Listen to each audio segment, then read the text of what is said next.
Bonjour à tous et bienvenue dans ce nouveau tutoriel de réseau informatique.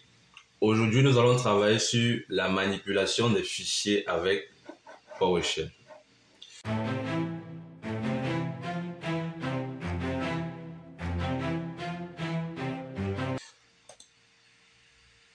Alors, à la fin de ce tutoriel, vous serez en mesure, grâce au langage de scripting PowerShell, de créer un répertoire dans votre ordinateur, de créer un fichier, de mettre un fichier en lecture seule, de supprimer un fichier, de copier, de déplacer et de renommer un fichier.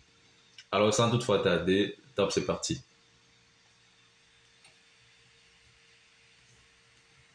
Alors, dans ce tutoriel, je vais travailler dans mon disque local D.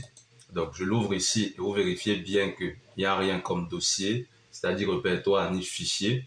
Alors, dans ce tutoriel-ci, nous allons créer des fichiers et des répertoires et nous allons faire des manipulations de fichiers tout au long du tutoriel grâce uniquement à PowerShell. Alors, je vais commencer par ouvrir mon application PowerShell que j'ai déjà installée ici. Donc, j'ouvre PowerShell et j'ai ma console PowerShell qui s'ouvre ici. Alors, si vous souhaitez créer un répertoire avec PowerShell, la commande à utiliser c'est New Item. On va préciser le item type. On va le mettre à Directory pour dire qu'on souhaite créer un répertoire. Et ensuite, on va préciser tout simplement le chemin avec le paramètre path. Donc ici, si je souhaite créer un dossier dans mon disque local D, je n'ai qu'à indiquer la lettre du disque, suivi de 2 points et ensuite, je mets le paramètre name pour spécifier le nom que je souhaite affecter à mon répertoire. Alors, si je veux créer mon répertoire sous le nom cours par exemple, je n'ai qu'à mettre cours comme ceci. Si je valide, vérifiez bien car direct, mon dossier se crée ici et automatiquement, vous le voyez aussi apparaître à ce niveau-ci. Donc voilà comment on crée un répertoire avec PowerShell. Par contre, si vous voulez créer un fichier, on n'a qu'à utiliser New Item avec le paramètre Item Type pour préciser le type. Et cette fois, on va remplacer Directory ici par File pour dire qu'on souhaite créer un fichier. Même processus, on va toujours utiliser le paramètre path pour indiquer le chemin. Si je le mets dans le disque local D, je mets dans le disque local D et j'utilise le paramètre name pour donner un nom à mon fichier. Alors, je peux décider dans ce tutoriel d'appeler mon fichier apprentissage.txt. Alors ici, je crée un fichier qui va s'appeler apprentissage.txt et il sera situé dans le disque local D. Et c'est un type fichier, file in English. Donc là, je valide. Vérifiez bien que la commande s'exécute normalement. J'appuie sur Entrée. Que la commande s'exécute normalement et que directement ici, j'ai le fichier apprentissage qui apparaît. Alors pour l'instant, si je clique sur apprentissage et que je vais dans propriétés,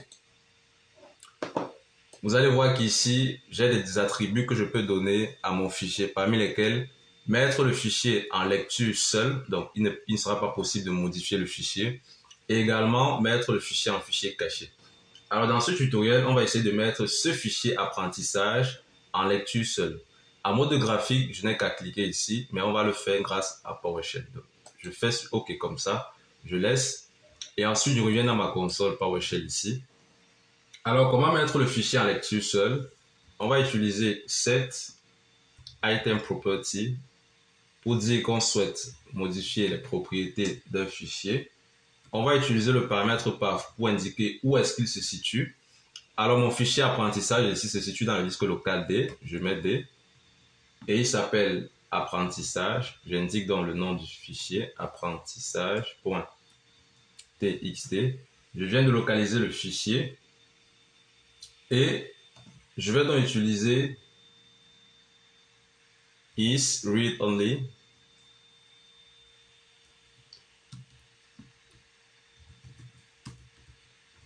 comme ceci.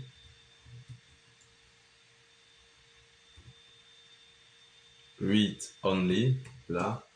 Et je vais donner une valeur à ce paramètre-là, $true. Donc, regardez bien, je donne les paramètres à mon fichier apprentissage.txt et j'utilise le paramètre isReadOnly en lecture seule et je lui donne la valeur true. Donc, true pour dire que j'active ce paramètre-ci. Si vous mettrez ici false, ça signifie que le paramètre isReadOnly sera désactivé tout simplement. Alors, si je reviens sur mon fichier apprentissage et que je vais dans propriétés, vérifiez bien que automatiquement l'attribut read only a été coché. Donc, ce fichier-ci est désormais en lecture seule. Alors, nous continuons notre apprentissage de la manipulation des fichiers avec PowerShell. Si nous souhaitons supprimer ce fichier apprentissage, bon, disons que je vais créer un autre fichier, je vais créer un autre fichier. Donc, je n'ai qu'à appuyer la touche O du clavier pour appeler la commande.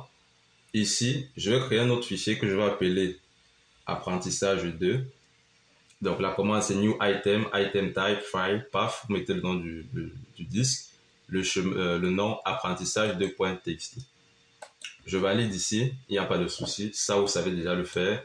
C'est juste pour qu'on ait deux fichiers ici pour pouvoir mieux continuer notre manipulation. Alors ici, si je souhaite donc supprimer le fichier, apprentissage du départ, je vais plutôt utiliser la commande remove item, donc remove-item,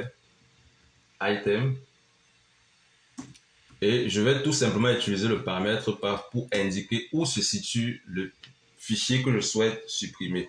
Alors, apprentissage se situe dans le disque D, je mets D, suivi de 2 points et suivi du nom du fichier. Regardez, apprentissage.txt, je valide. Et vérifiez bien, qu'est-ce qu'on me dit? On me dit remove item. You do not have sufficient access right to perform this operation or the item is hidden. Pourquoi on me refuse la suppression du fichier? Parce que rappelez-vous que ce fichier-ci, regardez, est en lecture seule. Donc, je n'ai pas le droit de pouvoir le modifier. Par contre, ici, si je rappelle la commande et j'essaye de supprimer le fichier apprentissage 2, qui est celui-ci. Regardez, quand je valide ici, on ne me renvoie aucun message d'erreur et le fichier apprentissage 2 a bien été supprimé. Alors là, apprentissage ici n'a pas pu être supprimé parce qu'il est en lecture seule grâce à cette ligne de code ici. Alors par contre, si on souhaite maintenant copier un fichier, c'est-à-dire par exemple copier apprentissage ici et le mettre dans le dossier cours, voici comment ça va se passer. On va plutôt utiliser la commande copy item.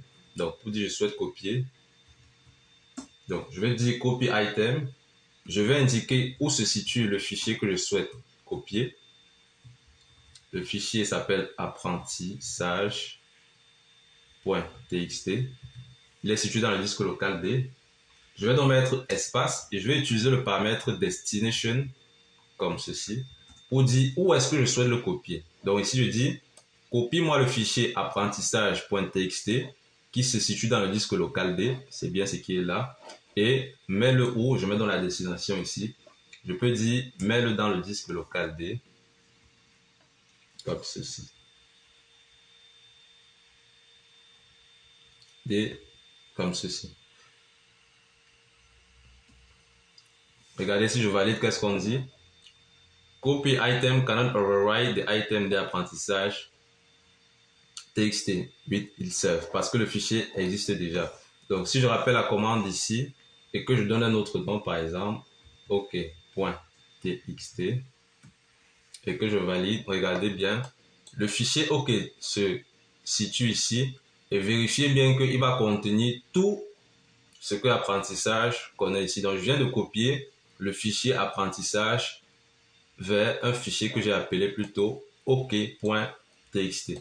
Donc voilà comment est-ce qu'on effectue la copie d'un fichier. Je peux également copier le fichier, regardez, apprentissage vers le dossier cours qu'on a créé ici. Je n'aurai qu'à remplacer les 2 points cours comme ceci. Là, je dis copie le fichier apprentissage.txt qui se situe dans le disque local D et envoie-le dans le disque D et dans le dossier cours. Là, je valide. Je valide en appuyant sur la touche Entrée. Et regardez, si je vais dans le dossier cours ici, vérifiez bien qu'il y a le fichier apprentissage. Donc, c'est aussi simple que ça. Et enfin, on va finir le tutoriel par renommer un fichier. Alors, dans cette étape-ci, je vais renommer le fichier apprentissage en formation, par exemple. Regardez comment je fais. Je vais utiliser la commande rename, plutôt. Rename item. J'utilise toujours le paramètre path pour préciser où se situe le fichier que je souhaite renommer. Donc, le fichier, c'est apprentissage.txt. Et je vais utiliser le paramètre new name pour donner le nouveau nom. New name formation.txt. Regardez si je valide, qu'est-ce qui se passe ici en direct? Le fichier apprentissage s'appelle désormais formation.txt. Alors, c'est tout pour ce tutoriel dans lequel il était question de vous montrer comment est-ce qu'on peut faire la manipulation des fichiers et des répertoires. N'oubliez pas de liker la vidéo, de vous abonner et de partager au maximum. Take care, guys.